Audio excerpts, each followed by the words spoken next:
Hey everyone, this is Patrick Warren, and today I'm going to be giving my presentation on AI synthesized human populations for pharmaceutical clinical trials. Just a quick outline of what we'll be discussing today. I'll give a brief review of regulation in the design of clinical trials, including the origins of U.S. drug regulation, covering the evidentiary standards. We'll go over the laws and how the standards evolved. We'll go over the regulation of clinical trial design, the logic, reason, and science behind clinical trials, and the ethical and technical challenges of using control groups. And then, we'll discuss, is it a right time for a paradigm shift in the pharmaceutical clinical trial industry? We'll go over the current landscape of, new technologies in AI and drug development, and, the financial implications of the industry and where things stand now. And then I'll introduce my product, my idea, which is Wildtype.AI. And if any of you want to actually go to the site, I actually have a landing page for it already, just Wildtype.AI. You can go there on the internet. But we'll discuss the product, which is in 4 phases, 4 steps, where the product progresses from an AI placebo control to an AI active comparator group. And then I see the product evolving into AI synthetic human subjects, and then finally AI individualized drug development, where we see one patient, one drug. So let's get started.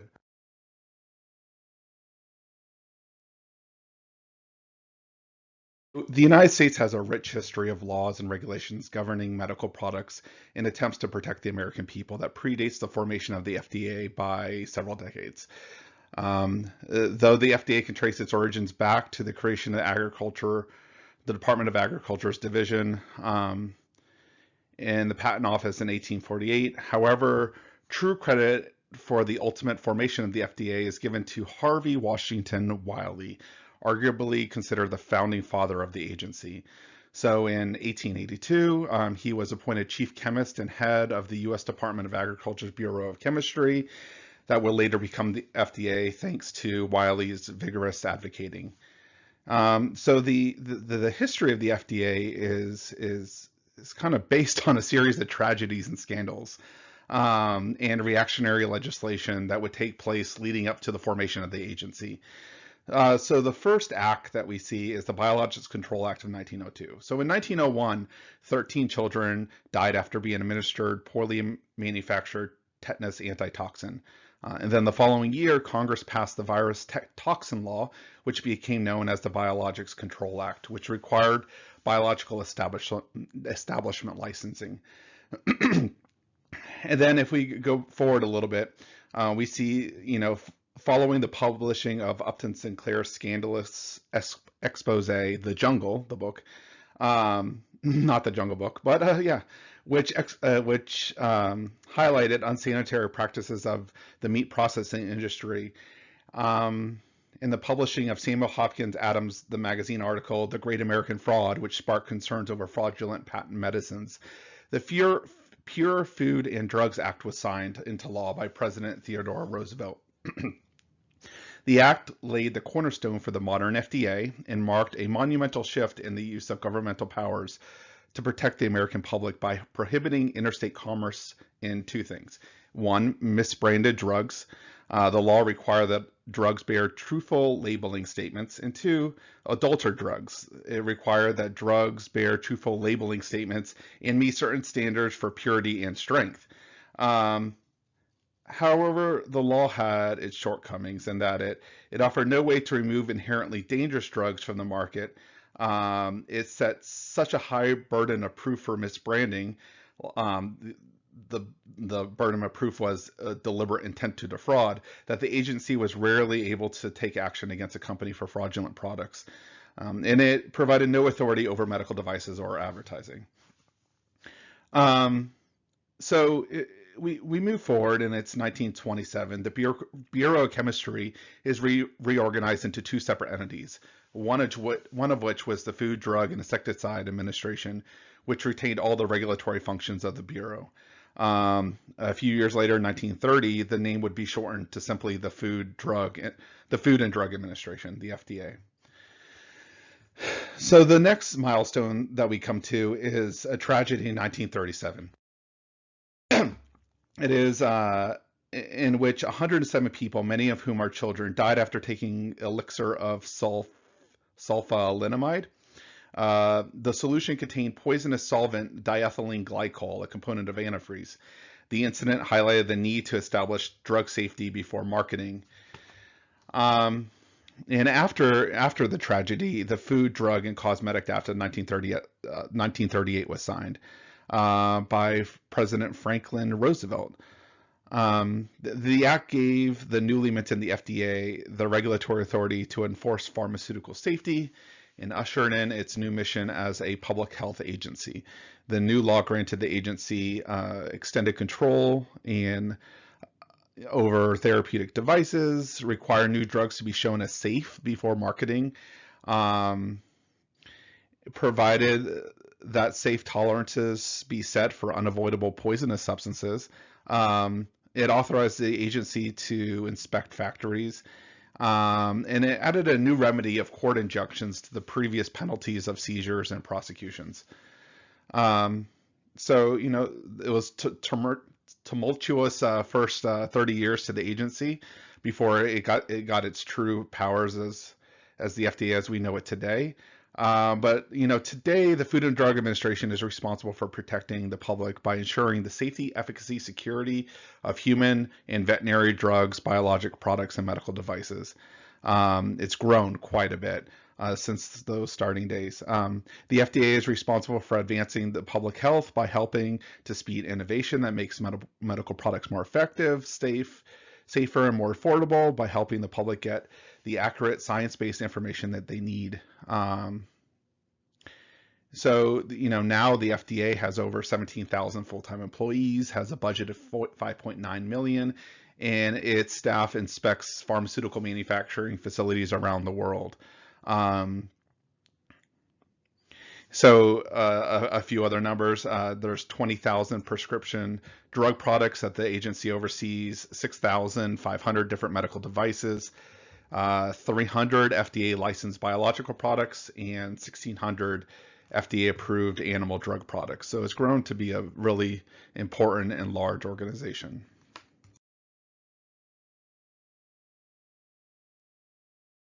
Moving forward, we'll be focusing on the epidemiological theory, study design, and evidentiary standards, issues of research ethics for the most part, and the protection of human research subjects won't be fully discussed, only in a short instance when we discuss the ethics around using placebo controls. But for the most part, we'll be talking about the regulatory aspects of drug development. So after the agency is founded, it's founded with the Food, Drug, and Cosmetic Act of 1938, which became the primary statutory basis for drug approval in the United States. And it's still cited today. When we submit documents to the FDA, we often cite the Food, Drug, and Cosmetic Act. But when the law was passed, it only required that the drug be safe before use, and before it was approved for marketing. There wasn't any requirement that it show efficacy at all, at the time at least. So after that law was passed, we see numerous statutes, amendments, and court cases evolving the regulatory landscape surrounding drugs, biologics, and medical devices. So things change, but not considerably. And then another tragedy happens. It always happens with the tragedy. A new sleeping pill known as thalidomide is found to have caused birth defects in thousands of babies born in Western Europe. Now, FDA medical officer Dr. Francis Kelsley prevented the drug from entering the U.S. market. And when news reports of the disaster reached the public, there was a vocal response calling for stronger drug regulations. So in 1962, Congress passed the Coffer-Harris amendments of the FD&C Act to ensure drug efficacy and greater drug safety. So this is the next big milestone in drug regulation that impacts us today. For the first time, drug manufacturers are required to prove to the FDA their effectiveness of their products in addition to safety before getting marketing approval. So underneath the new act, companies are now required to prove both safety and efficacy of a product. And that's the focus of any research we do. And in the title of most protocols that you'll see going for a phase 1, 2, or 3 study, it'll blatantly say whether it's focusing on safety, efficacy, or both. So the drug's effectiveness must be established by substantial evidence of effectiveness, which is defined in the Act as evidence consisting of adequate and well-controlled investigations, including clinical investigations by experts qualified by scientific training and experience to evaluate the effectiveness of the drug involved, on the basis of which it could fairly and responsibly concluded by such experts that the drug will have the effect it purports or is represented to have under the conditions of use prescribed, recommended, or suggested in the labeling or proposed labeling thereof. So that's directly out of the Act. So one of the key impacts of this law, the Coffer-Harris amendments, the FDA interpreted the law as generally requiring at least 2 adequate and well-controlled clinical investigations, each convincing on their own, to establish effectiveness before they would approve a drug for market. And this is very much the standard till today.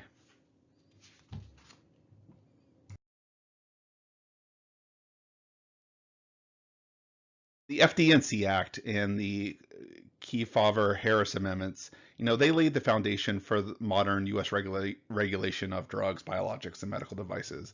And now, while these laws were revolutionary, they could not foresee all future circumstances under which a drug would be under development, nor predict future technologies that would emerge that would impact available scientific evidence and the tools for analysis. So in 1997, Congress passed the Food, Drug Administration Modernization Act, which, among its many measures, included provisions which provided exemptions from the previous mandate, which held the standard of evidence as 2 adequate and well-controlled trials, and for rare circumstances allowed for single adequate, well-controlled study plus confirmatory evidence. Authorization for this exemption was reserved for the rarest of circumstances, for example, in the development of treatments for conditions where a single trial would be unethical to repeat. And the determination of what constitutes confirmatory evidence was held at the discretion of the agency, which considered the breadth of existing knowledge which pointed to the product's efficacy. Also, with the FDA MA of 1997, we see the introduction of the animal rule. So this is another substantial evolution to the standards of evidence for new products, was the adoption by the animal rule. This can be found in 21 CFR 314.600. So underneath this provision, adaptations to the standard of evidence for the approval of new drugs were considered when human efficacy studies were not ethical or feasible. Specifically, it applies to treatments designed to prevent or ameliorate serious or life-threatening conditions caused by exposure to lethal or disabling toxic biological, chemical, radiological, or nuclear substances. The rule suspends the requirement for evidence of effectiveness to be generated in humans and applies only in those cases which it would be unethical to deliberately expose humans to these agents, and field studies to evaluate the effectiveness of the treatment have not been feasible. And so underneath this rule, studies performed in animals can serve as the sole basis for approval if the agency believes that the data produced and the drug is reasonably likely to produce clinical benefits in humans. So that was the first evolution in the law, which it recognized that not everything can be proven with 2 standard well-controlled trials, and that there needs to be flexibility.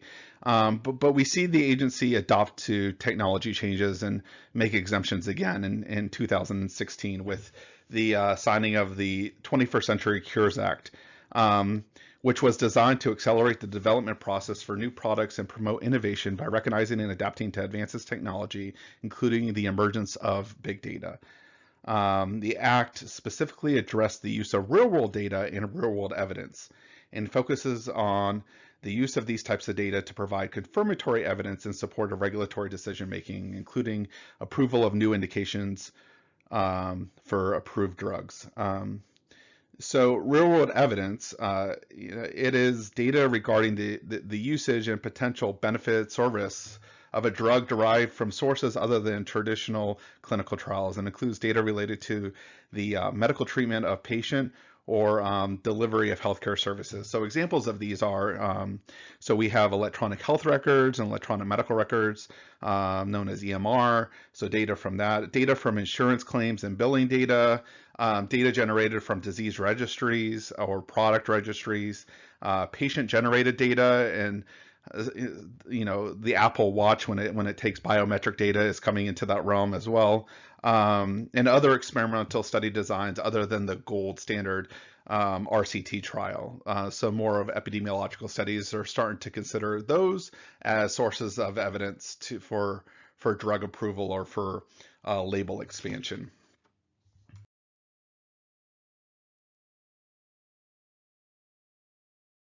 When it comes to regulating clinical trial design, we've been talking up until this point about acts of Congress, which are laws. So U.S. national laws are enacted in the form of acts or amendments to acts, and they're approved by Congress, and they're codified into U.S. law underneath the U.S. Code. But those aren't really what are applied to the field, and that's in the form of regulations. And in the field, that's what we really focus on: what is in the regulation. So laws or acts are further refined into actionable regulations by individual federal agencies, which have the force of law and are found in the Code of Federal Regulations. And with the laws that we previously discussed, the Food, Drug, and Cosmetic Act, the Kefauver-Harris Amendments, and the 21st Century Cure Acts, they're all translated by the FDA into actionable regulation within Title 21 of the CFR. So just giving a little background there. So if we look at 21 CFR 314.126, this is where the FDA really regulates how clinical trials are designed and conducted for pharmaceutical development. And here the FDA has clearly, concisely summarized the logic and reason we conduct clinical trials in the first place, which is to, in the FDA's words, which is really elegantly done, distinguish the effect of the drug from other influences such as spontaneous change in the course of disease, placebo effect, or biased observation. So here, in the regulation, the agency explicitly describes the essential elements of a trial design, which they believe accepts what they believe they would be willing to accept as fulfilling the requirements of the statute that Congress passed, and which have been accepted by the broad scientific community. So the essential elements of a well-designed clinical trial is a clear statement of an objective and a summary of methods of analysis. The trial must have a valid comparison with the control group to permit quantitative assessments of the effects of the drug. The protocol of the study should be precisely define the design, including the duration of the study, whether treatments are in parallel or sequential, and issues related to sample size. Additionally, design elements required by the regulation include a description of the methods that were used to select the patients, the description of the methods used of assigning treatments, for the methods used to minimize bias, on part of the patients, the observers, or the data analyst, and a description of the assessment of the patient's response to the drug. So the regulation, acknowledges and defines 5 types of controls. that the studies can use. They can use a placebo control, where the patients are assigned to a treatment or placebo, usually through randomization. They recognize the use of a dose comparison control, where patients are assigned one or several dose levels of the treatment. They acknowledge that, a no treatment control, where patients are assigned to treatment or no treatment. They recognize an active treatment control, where patients are assigned to, to the treatment under experimentation, or the active treatment, which is usually the standard of care at the time. And 5, they recognize historical controls, where patients are the active treatment arm is compared to patients who just never entered the trial. So what would likely happen in the natural history of disease underneath standard of care settings, like at a hospital, what would happen to the patient? And they kind of compare that to the study itself. But the gold standard is the placebo control trial, second to the active comparator control arm.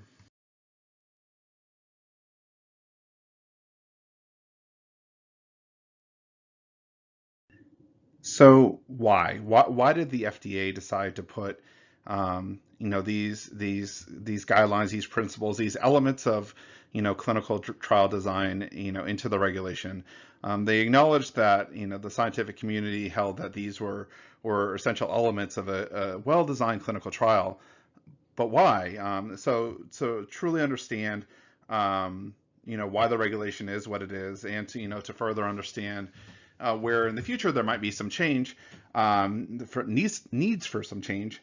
We kind of have to go over some concepts to the logic and reason and the science behind clinical trials. So the goal of a clinical trial is to establish a drug's efficacy by providing enough evidence where we can reasonably conclude a causal relationship exists between exposure to a drug and the outcome we observe, which ideally is, the mitigation of disease. This logic model is also applied when evaluating the safety of a drug, by demonstrating a causal relationship between the exposure to the drug and the adverse event, aka side effect. So does the drug cause your stomach to feel better when you take it, or does it give you a stomach ache for other reasons? We want to know that the drug caused either one of those. It wasn't just by happenstance that those occurred. So when designing a clinical trial in attempting to establish a cause and effect relationship, it is essential to distinguish between the effect of the drug from other influences, such as a spontaneous change in the course of the disease, or a placebo effect, or a biased observation. Does the act of taking the pill alone make you feel better, make your back feel better, whatever the case may be, or was it actually due to the drug? So for this, we have a little mental experiment in epidemiology that we like to do, and it allows us to place everything into context. But for this, we attempt to replicate the counterfactual. Now, the counterfactual is what would have happened had the individual not been given the drug. So we can see what happens when they have, but what would happen in that exact same individual if in a separate, timeline that, we never know now once they get the drug, but what would have happened to them had they never been given the drug? And, this is unknowable. So in a clinical trial, we try to, as closely as possible, approximate the counterfactual. And with this logic, we attempt to control the introduction of bias, and increase the validity of the study results. So there's in clinical trials, there's a series of designs we incorporate into almost all clinical trials, which are not only part of a well-developed clinical trial, but which are also required by the regulation previously discussed. The first is the use of an inclusion and exclusion criteria, which goes beyond simply excluding subjects for trial safety reasons, such as excluding pregnant women, and we don't want to expose them to more risks, so we exclude them in a lot of cases. But more importantly, this inclusion and exclusion criteria is used to control issues of bias and confounding. In a trial, comorbidities and other factors such as concomitant treatments could introduce confounding or affect measure modification into the study and skew the results of the study, either good or bad. Another reason why we use an inclusion exclusion criteria, which by the way is also known as a selection criteria, is to ensure that the subject population in the trial is representative of the larger population with the disease. We want to know if the results of the study are generalizable to the greater overall population. The second design that we introduce into a typical phase 2 or 3 study, in which we saw mentioned in the regulation, is randomization and blinding. Both of these are measures implemented in study designs used to control the introduction of bias into the study results.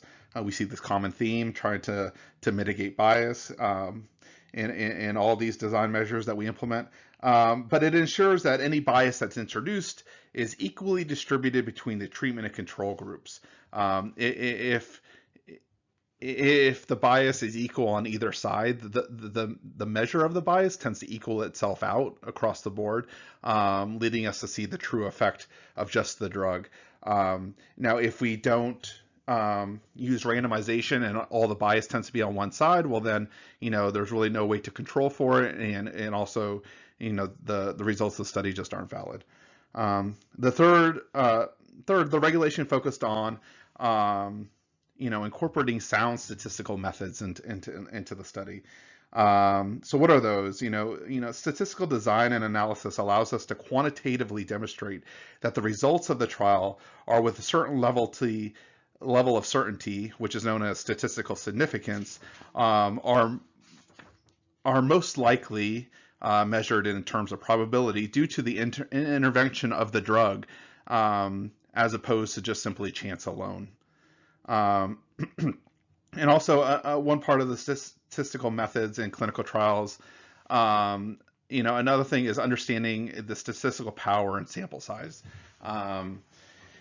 To adequately measure the effect of an outcome, the study requires a certain amount of statistical power, which equates to a specific sample size needed to measure the effect that we're observing. And this leads to studies that require hundreds to thousands of subjects. And that, raises in itself ethical challenges. If for purely statistical reasons, to actually measure what we're looking at, we need to include hundreds or thousands of individuals. That's exposing a significant amount of people to potential risk, to potential harm, whether it's from the drug or whether it's from foregoing treatment that they would have otherwise received. So that's an ethical concern, and something that we'll actually talk about going forward in the presentation. And finally, in any study, we have to choose a control for which we're going to use to compare our treatment to. The placebo control is considered the gold standard in producing clean data showing the safety and efficacy of a new drug that's being tested. However, the use of placebo has significant ethical dilemmas that it introduces, and the use of placebo as a control may not be ethical, especially in cases where it would deny subject standard of care or treatment to or the standard of care and the treatments that are currently available. So it raises significant ethical concerns, which we're going to discuss next. But when there's an intersection between ethics and the need for science, sometimes technology, might be the solution to those challenges. It might not just be a compromise, but it might be finding a completely new way of doing things might be the answer.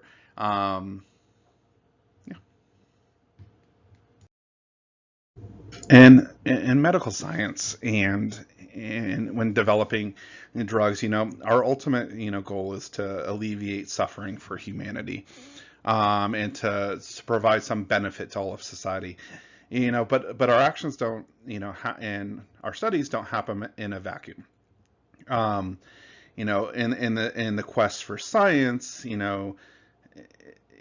sometimes it crosses over and conflicts with ethics and the duty we owe to other members of our society.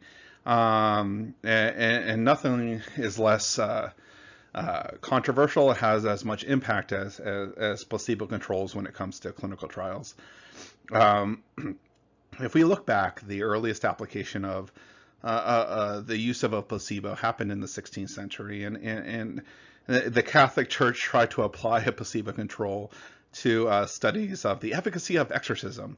But the first time it's used in modern medicine, in a modern pharmaceutical type trial, is in 1931, and it's when there was experiments done with sanochrocin as a treatment for TB, and it was compared against distilled water, which was used as a placebo. But ever since it was introduced, there's been controversies surrounding its use.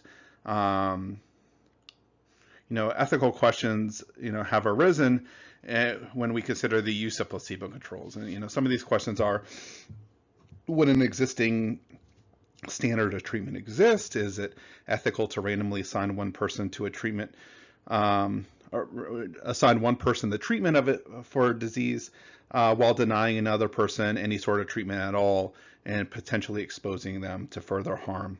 Another question is in the absence of any available therapies for a disease, is it again ethical to give a potential life-saving treatment to one person while denying it to another solely by random chance and just in the name of science? Another question is it ethical to give someone hope that they may receive a treatment for a potential life-threatening disease or condition when they might not receive any treatment at all? And essentially, placebo is no treatment. They believe they're getting one, but they're not. And then, questions are around what happens when it's discovered that an experimental treatment that is having a positive effect in those in the treatment group, is it, when it's discovered that it's working, is it ethical to continue giving the control group simply a placebo? In my personal career, I've had to deal with this exact issue. And I was with a company, and we were developing a new debridement product for burn patients. And we're in phase 2, and we were designing a study to evaluate the efficacy of our product with burn patients who had a TBSA of 30%. And this product, it debrides the wound, which means it clears off, the scar tissue and any of the other unwanted tissue, so that we can actually place a skin graft over the wound. So that's what our treatment was for. But when we went to the FDA, they mandated that we conduct a placebo-controlled trial. And we brought up an ethical challenge to this decision, and we were informed by the agency that they would not consider our data without the use of placebo control at the time. Unfortunately, we just had to move ahead with a placebo control. The product was great, and we believed in its benefit to surgery. And at the time, we just had no choice. We had to use a placebo if we were ever going to get FDA approval. So there are arguments made that there's never a justification for placebo. But there's also those who call for a balanced approach. The World Medical Association addressed the ethical issue of placebo controls in the 2013 revision of the Declaration of Helsinki. And among those who believe that a balance can be reached between science and ethics, the general consensus is that a randomized placebo-controlled trial design may be ethical if 4 points are met. If 1, when there is no proven effective treatment for the condition under study. 2, when withholding treatment poses negligible risk to participants. 3, when there are compelling methodological reasons for using placebo, and without withholding treatment does not pose a risk of serious harm to participants. And finally, 4, when there are compelling methodological reasons for using placebo and the research is intended to develop interventions that can be implemented in the population from which the trial participants are drawn, and the trial does not require participants to forego treatment they would have otherwise received. But the fact is there is a trade-off between the use of placebo controls and designing a clinical trial that produces clear and meaningful statistical data. And the randomized double-blind clinical trial after 50 years remains the gold standard for studying the efficacy of medical therapeutics.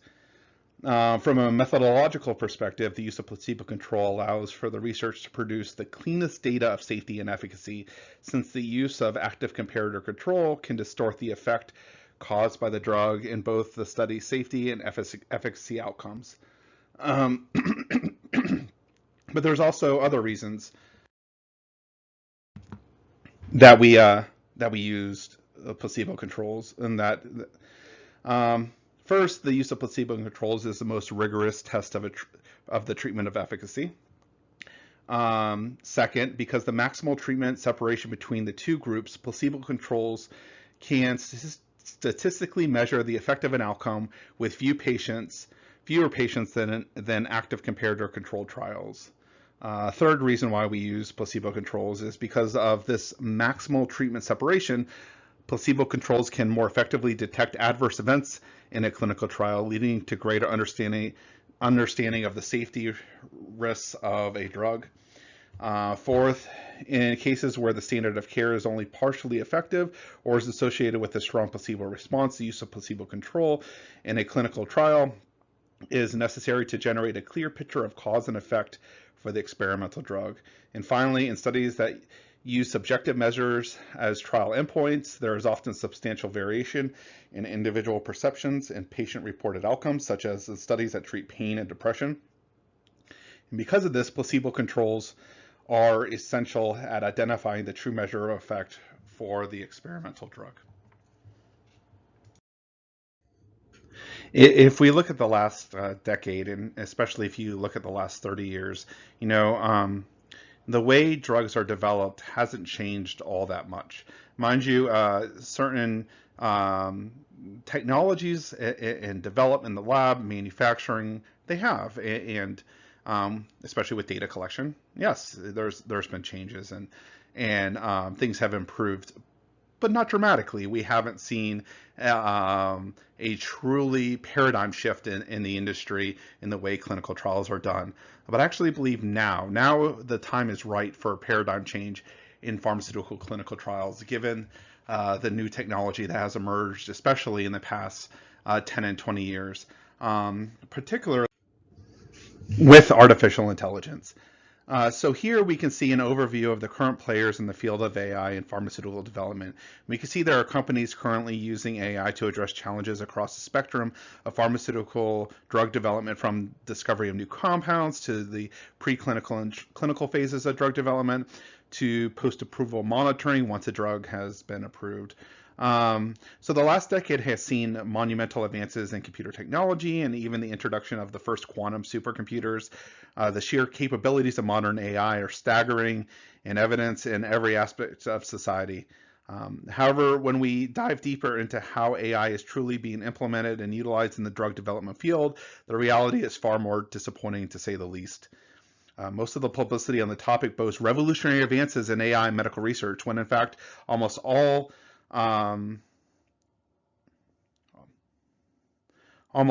the companies that we looked at and all the examples, they made really small strides on only the peripheral challenges in the field. For example, Time magazine recently selected Trajectory's AI-powered clinical trial matching platform for its list of 100 best inventions of 2020 for their AI-based product, which matches cancer patients with oncology clinical trials. And while the mission of this company is in no doubt important and beneficial to humanity, it also reveals how little true progress we have made with artificial intelligence. So the technology exists. It's time for a change and for bold strides to be made to truly changing the field of medical research and the way we develop new drugs. again, I'm looking back at, these companies' projects, and they're all interesting, they're all great, they're all beneficial, but none are mind blowing. None change the game immensely. They don't. They just tackle little side issues here and there that might be helpful, but they don't. They're not what we think of when we think of AI. When we think of AI, we think of, you know, supercomputers developing a new drug, bringing it to market, doing things that just couldn't be done before. Well, everything that they're doing now can be done. It can be done by people. It just makes it a little bit faster and a little bit more easier. But none are really truly revolutionary. Um, not only is it the perfect time for disruption in the industry, with new technology that has yet to be applied to its full potential, but financially as well. The pharmaceutical industry is lucrative, yet inefficient, and with that brings significant potential. So let's look at some of the numbers here. So exactly how big is the pharmaceutical market worldwide? The market is estimated to have accounted for $1.3 trillion in economic output, including 558 billion in revenue and 659 billion from suppliers and worker spending. And according to the website Stat, they're great on reporting on pharmaceutical and medical research, but prescription drug spending in the U.S. is estimated to currently be about 500 billion and is expected to grow to 600 billion by 2023. And last year we saw roughly 16,000 drugs in various stages of R&D, and the FDA approved 48 of those drugs for approval to come to market. When it comes to the clinical phases of drug development and clinical trials in humans, the global market is estimated to be around $34 billion. And the numbers for bringing a single drug to market are staggering. According to a recent study conducted by Tufts Center for the Study of Drug Development, it estimated that each new prescription drug cost 2.6 billion to bring to market. And for a single phase 1, 2, or 3 clinical trial, the estimated average cost is $4, $13, and $20 million per trial, respectively. And for each subject in a clinical trial, the average cost is roughly $41,000 or $3,500 per study visit. So now I would like to introduce my idea. I've had this idea for a while now, and I actually want to bring it on and pursue my PhD in this topic. I think it's doable. I have a background in epidemiology from Columbia University. And I believe that technically and theoretically, this is really possible. I do. I think it's truly possible. I just think we need a proof of concept that it can work. And my idea is Wildtype.AI. If you actually go to the site, you can actually click on it. I've already registered the site. And you can see this is actually an image of the landing page. There's a link to my Twitter and my LinkedIn on this page. But let me introduce it. So introducing Wildtype.AI, the world's first fully AI synthesized human populations for pharmaceutical clinical trials. And I foresee Wildtype.AI launching services in a series of 4 phases. Phase 1 is AI synthesized placebo control groups. Phase 2 is AI synthesized active comparator controls. Phase 3 would be AI synthesized human subjects. Phase 4 would be AI directed individualized drug development. So here, let's dive deeper into the product. So the first product we intend to launch is an AI synthesized placebo control group. Drug developers will be able to create their own active treatment groups and compare that data to their own to our control group. This will cut the cost of placebo-controlled trials in half and increase the speed of clinical trials, since the sponsor only has to recruit half of the subjects. So how will we do this? We will systematically collect the vast abundance of real-world data from numerous sources. This will include data generated from placebo-control groups used in all previous clinical trials. It will also include scientific and clinical knowledge on the natural history of disease, patient data from electronic medical records, and data from observational epidemiological studies, such as the Framingham Heart Study and the Nurses Health Study. Once the data is collected, it will be analyzed, and AI subjects will be generated, which are representative of the subjects in the general population. The drug developers, they develop their own selection criteria for the study, and we generate an AI study population which matches these custom attributes. In cases where there are gaps in the data, smaller placebo-controlled trials would be conducted to fill in these gaps. And to account for a placebo effect in the treatment group, the bias will be controlled for with both treatment and placebo groups using AI technology licensed from other sources that currently already exists. So over time, the company will actively promote disease-specific universal standards for selection criteria in clinical trials, and we will promote universal standards for data collection and records for both clinical trials and electronic medical records to ensure uniformity and ease of data sharing and analysis. And early on, we acknowledged there may be some reluctance to trust the validity of data generated from AI synthesized control groups by both the industry and scientific community and health regulatory authorities.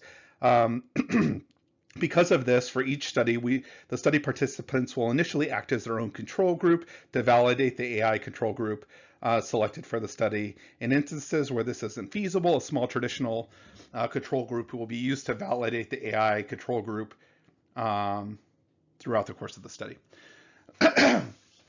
So what we're looking here is that I truly believe we have such an abundance of data now and the analytical tools possible where we can really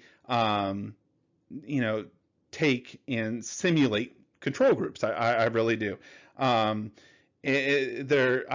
really don't believe from a scientific perspective there's a need for if you're testing a drug for depression to have a new placebo group for every new drug testing for depression. I understand that there'll be differences in selection criteria, and that's why we discussed overcoming those challenges. But I really think by truly understanding the natural history of disease, truly understanding placebo response, and having the abundance of data that's already been generated, we could actually create a custom group with existing data for future drugs going down the line when it comes to placebo controls.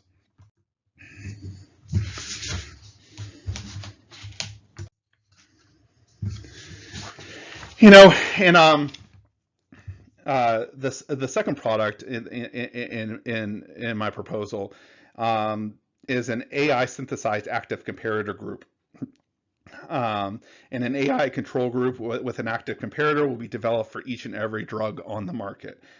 We will collect data generated from market approval of drugs on the market. We will combine this with data generated from post-marketing phase 4 studies and registry studies. Finally, we'll collect data from electronic medical records in all those studies which generated data on the specific therapeutic. As with AI placebo-controlled products, we'll generate a custom AI active comparator control group based on custom design of the drug developer, matching the group to the selection criteria and validating the control group to ensure validity of the data generated. And this goes back to the previous idea again, is that if we're comparing a new asthma medication against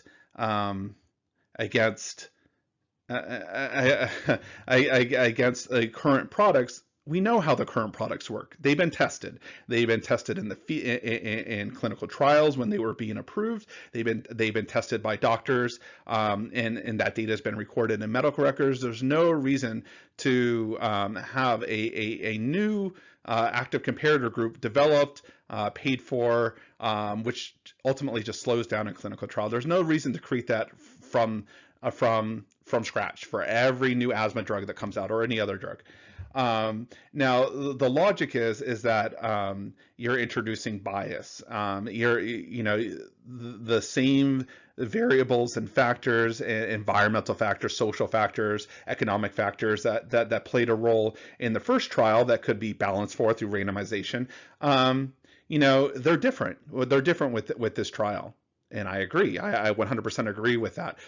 That's like, year one of grad school for epidemiology, that you understand that concept. So, but I think with modern AI, modern advanced data analytics, we can control for those factors, especially when we don't just have one study, we don't have two, but when you're combining it to EMR records and vast amounts of data, you can control those out. You can make what what you truly should expect from somebody receiving an active comparator, and you can match it to the study. Now, my idea is like, and if people have questions about that, then let's use the subject as their own control at the beginning. Take it and compare it to the data we generate with these AI synthesized active comparator controls, and if they match, if the bell curves overlap each other perfectly, great. That's what we're expecting. And these concepts could really be validated by doing them in parallel to a current clinical trial. And this is what I would love to be able to demonstrate and prove in a PhD program and in future research throughout the course of my life. I would love to do this. So, phase 3, let's skip ahead to the year 2030. Wildtype.AI is the world leader in AI clinical trials for drug development. We've collected and generated data that dwarfs the entire internet a decade prior, and we have server farms in rural Utah that rival those held by the NSA. The royal gem of the company is the world's strongest IBM quantum computer, custom designed for pharmaceutical discovery, research, and development. In development of our third product, AI synthetic human subjects, the company has hired the brightest minds in science and has cataloged every protein and cell receptor in the human body. And we have mapped the cascading interactions with each after exposure to every drug and toxin known to man. Our quantum computers are able to synthesize the full spectrum of pharmacokinetic and pharmacodynamic data for every new drug being developed. The idea of first-in-human trials being dangerous is a thing of the past. Drug developers can enter clinical trials knowing their drugs are safe and having a relative understanding of the expected efficacy of each compound. Clinical trials in humans are small and are simply used to confirm the knowledge generated by AI. The average time to market for a drug is a single year. When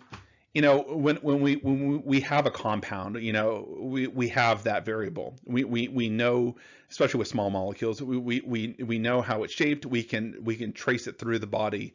And if a molecule comes by that's slightly different, it generally, for the most part, I mean, there's exceptions where things don't go as planned, but generally, we can modify a molecule slightly and make a slightly different drug, but it has the same effect. We see this with amphetamine salts. You slightly alter them slightly, and they have an effect in some and not others. They have more beneficial effects in some populations, but we can tweak medications that way. Well, if you do that enough times, and you feed that data into AI systems, you get to the point that you can actually start to predict, what the effects will be on different on the biochemistry of the body. Well, what will happen to different cell receptors? What will the cascading actions be? And if you into AI systems, if you keep feeding that data more and more, it gets to a point.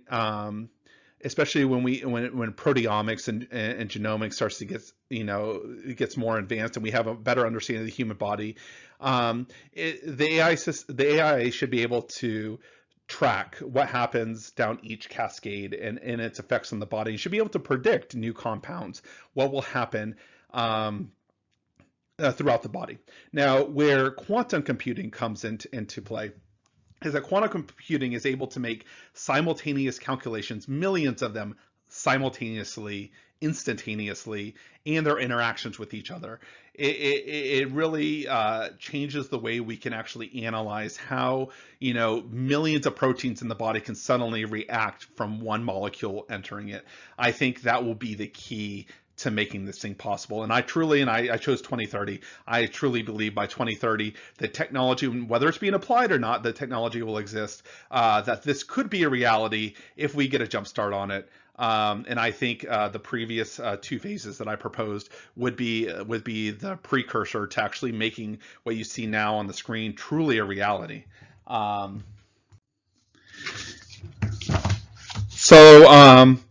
So let's go on to the next phase, our fourth and our final product, our magnum opus, our piece de resistance, is AI synthesized drugs individualized for each patient.